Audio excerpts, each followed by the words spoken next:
I'm Dylan Sin from Fort Wayne Journal-Gazette. With me, Jim Coyle here, and joined now by Alan the Cashman. Got some games tonight, man. There were some great ones last night, but hopefully they're as good tonight as they were last night. But man, they were spectacular, at least to watch. I don't know where they were to bet on last night. Well, it wasn't a great betting night last night. Tonight, I like tonight's games a little better, but I actually sent out Miami -2 on Monday to my clients. That's the play I like more than any of them here the last 2 days. Really? Yeah.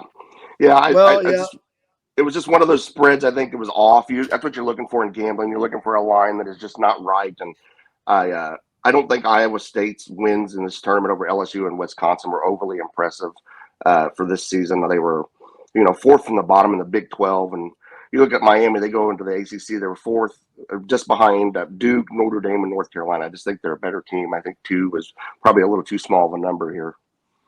Iowa State, that game against Wisconsin was so bad. Both of those teams played terribly. Yeah. Yeah, Wisconsin was the Big Ten's down. I mean, it was not the time. I mean, Purdue's all that's left. They were all gone pretty quick. So, it's just not what it was. What it is in normal years. And I think Miami has been a very consistent team all year long. I really thought this line would move. I always look at things from a betting perspective, and I thought this line at 2.5 would move to 4, but it really has not. It's kind of stood pat all week around 2.5. Starting at the, bottom and moving forward since it's first game. But how about the upstart St. Peter's taking on Purdue in what would seem like a David versus Goliath, no pun intended, but that's kind of what this game seems like. But man, they've made life hell for a big number of teams. Yeah, I think their luck's going to run out here tonight. Purdue. I think they're going to have too much size. Edey and Williams, this St. Peter's team doesn't have that kind of size to deal with them. And if they try to come down and double low, Purdue can kick it out to somebody to hit a shot on the perimeter. But St. Peter's is a pretty good defensive team. They were 5th in the nation this year in opponent field goal percentage.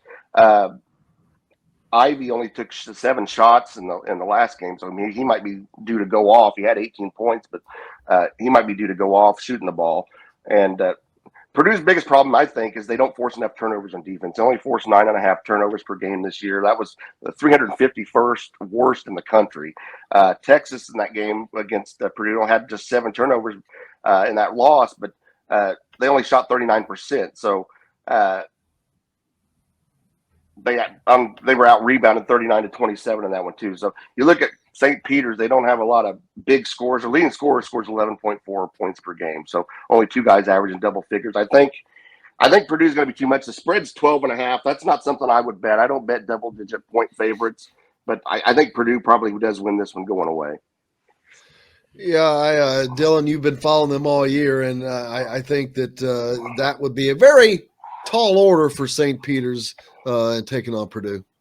Yeah, interesting you call it a tall order because that is what Purdue brings to the table is their height. And so what we saw in the first round, St. Peter's beat Kentucky, but they were completely helpless to stop Oscar Tshiebwe, who had 30 points and 16 rebounds in that game. What did in Kentucky was that their guards didn't get it done, especially defensively. The 2 St. Peter's guards, Daryl Banks and Doug Edert, sorry. Gotta get that out. Combined for 47 points in that game, hit a bunch of huge threes. So if Purdue locks up, Purdue has better defensive guards than Kentucky does. So if they lock up on that end of the floor, they should be able to win pretty easily. Because the other thing that St. Peter's struggles with is they don't keep people off the free throw line very well. They give up the 20th most free throws in the country, about 21 per game. And that fits right into what Purdue wants to do because Purdue, in the second round against Texas, shot 46 free throws.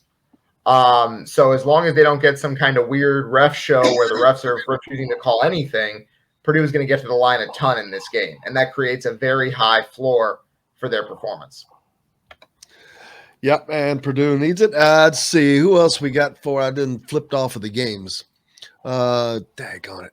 There we go. Providence and Kansas. I think Providence's Cinderella story is running out tonight against Kansas.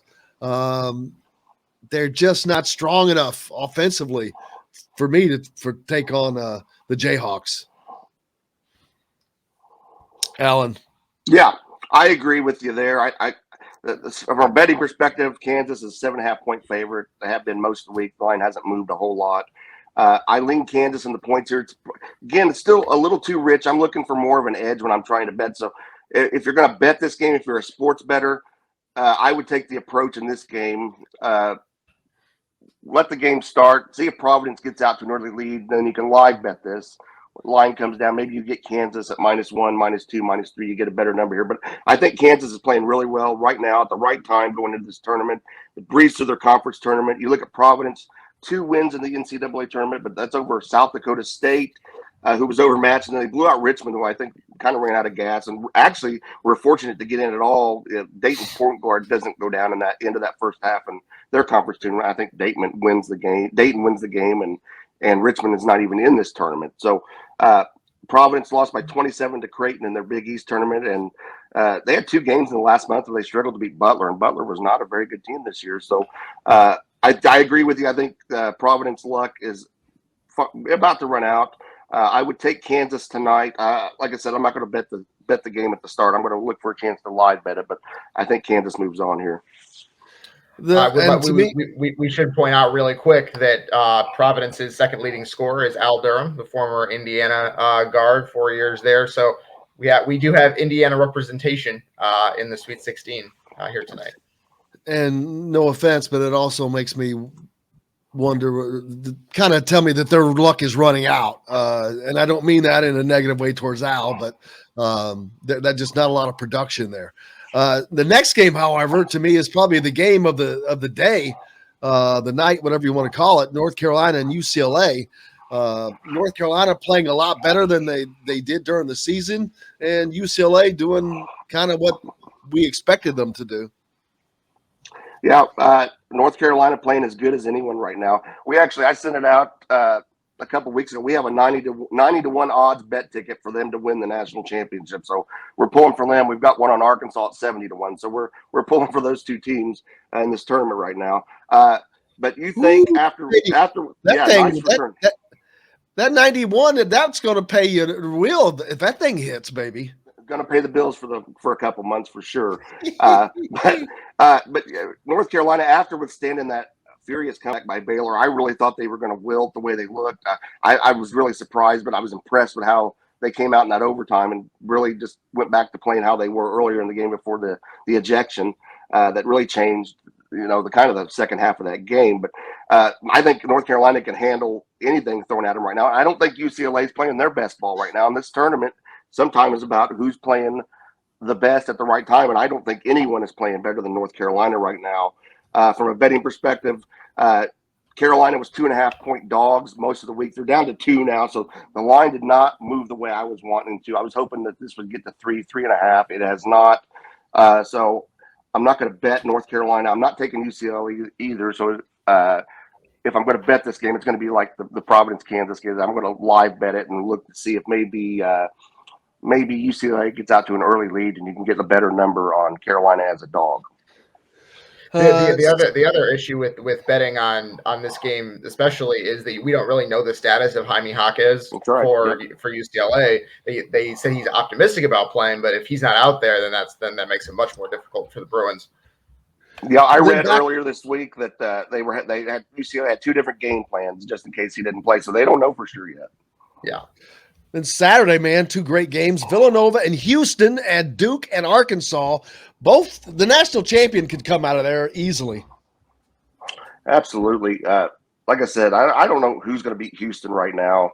I went over the game a little bit this morning. I've still got a lot of work to do on that today. But Houston's a 2.5-point favorite right now at most of the books. I did see a -2 out there. So if you like Houston, you might grab that -2 right now, because I think this is probably going to get to 3 or 4 as far as a spread. But I was just impressed at how dominant Houston was with Arizona last night. I said on a media appearance yesterday that I did not think Arizona was playing their best basketball of the season right now, and I leaned towards Houston last night. Didn't have a bet on it, but Houston's defense is so good. They don't give up. They held Arizona to 60 points, 33% shooting. When we think of Nova, we think of a good guard play, guys who can shoot the three. But Villanova is a pretty good defensive team too, and they have not allowed more than 65 points in any of their last 7 games. So I don't think Nova is going to have one of their better shooting performances against Houston, but their defense may be able to keep them in this one and frustrate Houston's offense a little bit. So a tough game here. I've got, like I said, I've still got more work to do in this game. If I had to play it right now or make a choice right now, I would say Houston wins the game, but it's definitely not a lock. Plus, they're playing in Texas, so that can't hurt either. Nope, San Antonio. And then Duke and Arkansas, man. I know you're pulling for Arkansas, obviously, with the bet on the national championship. Or after watching Duke play against another team that I thought could have been one of those dark horse national championship teams, Texas Tech, but Duke just too strong, man. Ben Caro, those guys, and Roach turned it on at the end. They look like upperclassmen, and Arkansas has been playing pretty damn well in this tournament. Arkansas, a really athletic team, not a great shooting team, but they are a really good defensive team. I mean, Gonzaga shot 52% for the season. They only shot 37.5% last night in that game. Duke, I keep counting Duke out. I kind of expected Duke to lose by now in this tournament, and I just didn't think, just watching them, that they had enough to go through the tournament gauntlet, but they just keep winning. And they beat like you said, they beat a really good Texas Tech team last night. It was a back and forth game. Texas Tech certainly could have won that game. I think Arkansas is more than capable of winning this. I won't be. This is a hard one. I mean, I won't be surprised either way. Duke's a 4-point favorite right now. Like I said, mentioned that 70-1 bet ticket. I'm rooting like heck for Arkansas on this one. I'm probably going to sit out and watch this as a fan. Probably won't be any bets in this game, but this one could go either way to me. Alan, where can the people find you to make sure that they stay up on getting the tips on what they want to bet? Yep, go to my website, thecashmanwins.com. Get everything that I send out to my clients. If you go to the top of the page, there is a link for radio listeners. 1 year, $49 gets you everything that I send out to my clients for the next year. So you're going to get the rest of this tournament, MLB season, the upcoming football season in the fall as well. There you go at thecashmanwins.com.